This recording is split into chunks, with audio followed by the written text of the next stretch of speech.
Tiba-tiba saja seorang dokter memanggil suster yang berada di ruang rawat Rani.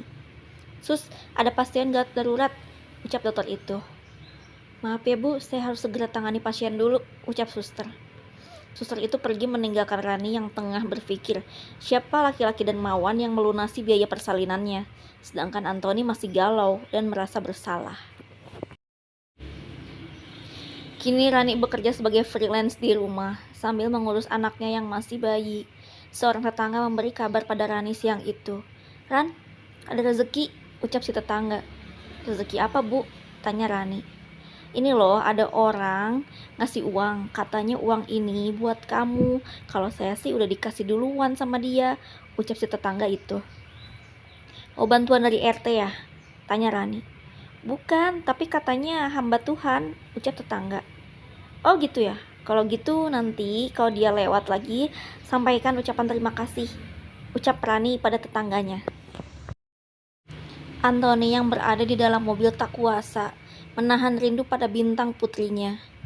"Semoga uang itu berguna buat kalian walaupun aku gak bisa memandang wajah anakku sekarang," batin Anthony. Singkat cerita, Foni telah memasuki HPL-nya. Dia melahirkan bayi perempuan yang diberi nama Mendung. Anthony juga tak lupa mengazani Mendung, namun terlihat keanehan pada wajah Mendung. Wajahnya mirip sekali dengan Andre. Seusai mengazani Mendung, Anthony menemani Foni yang masih berbaring di rumah sakit.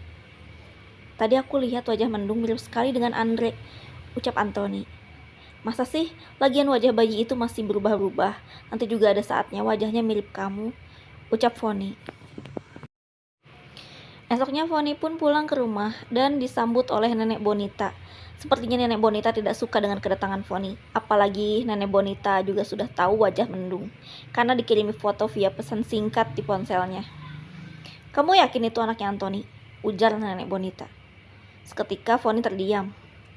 "Nek, udah dong, jangan kayak gitu. Foni baru pulang dari rumah sakit," ucap Anthony.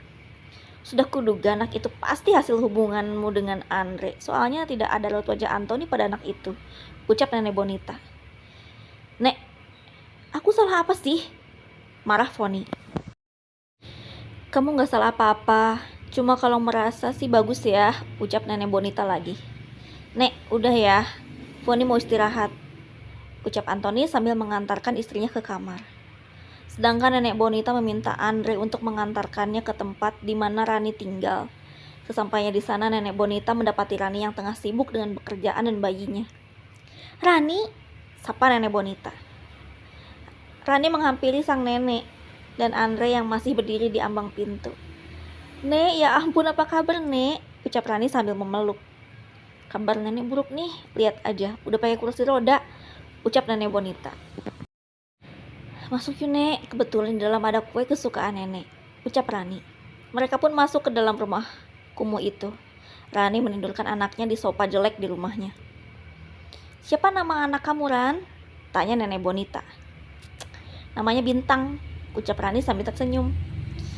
"Boleh saya menggendong ya?" tanya Andre. "Silahkan, tapi maaf, Bintang belum saya pakaikan pampers. Saya takut kulitnya lecet," ucap Rani sambil memberikan Bintang pada Andre. "Wah, alisnya tebal ya, dan wajahnya familiar sekali. Mirip siapa ya?" tanya Andre. "Mirip ayahnya sepertinya, karena sebelum saya hamil, saya sangat mengagumi ayahnya si bayi," ucap Rani. "Memangnya kamu kenal baik sama ayahnya si bayi?" tanya Nenek Bonita. "Dia atasan saya di kantor yang lama," ucap Rani. "Ya Tuhan, jadi kamu gak bilang sama bos kamu kalau kamu hamil anaknya?" tanya Bonita. Untuk apa, Nek? Dia sudah bahagia dengan istrinya," ucap Rani. "Kalau di keluarga kita, bayi ini sudah aku ledek karena wajahnya mirip kakakku," ucap Andre. "Iya, bener juga. Coba saja kalau Bintang yang jadi cicit nenek," ucap Nenek Bonita sambil terkekeh. Nenek dan Andre pun pulang. Mereka memberikan sedikit uang untuk keperluan Rani dan anaknya. Andre tak henti tersenyum usai dipertemukan dengan Rani. Di dalam mobil itu, Nenek Bonita dan Andre saling bercakap soal kunjungannya tadi. "Nek, ternyata Rani itu cantik juga ya," ucap Andre. "Memang cantik. Tadinya kalau Anthony belum menikah, mau nenek jodohkan dengan Rani," ucap Nenek Bonita. Kenapa nggak nenek kasihkan aja ke aku? Tanya Andre. Kamu mau? Ya nggak apa-apa, justru nenek pengen di antara cucu nenek ada yang menikah dengan perempuan baik seperti Rani. Jelas nenek Bonita. Ya aku mah mau dong, ucap Andre. Syukurlah, tapi nggak apa-apa nih. Dia punya anak dari orang lain. Lagi pula anak itu bukan hasil dari hubungan gelap, tapi anak itu hadir atas berkah Tuhan yang dititipkan di rahim wanita hebat seperti Rani, ucap nenek Bonita. Ya nek, aku paham, ucap Andre. Nah gini dong, kamu suka, nenek pun suka, ucap nenek Bonita. Mereka pun melanjutkan perjalanannya menuju kediamannya. Tak selang lama mereka sampai di rumah mewah itu. Nenek Bonita melihat Anthony yang tengah makan di meja makan seorang diri. Mana istrimu? Kok gak turun? Tanya nenek Bonita. Ada nek. Oh ya nek, nenek gak mau nengokin mendung? Tanya Anthony. Buat apa? Nenek gak punya waktu, ucap nenek Bonita. Nenek Bonita mengayunkan, memutar kursi rodanya ke arah kamar. Anthony merasa sikap sang nenek berubah sekali.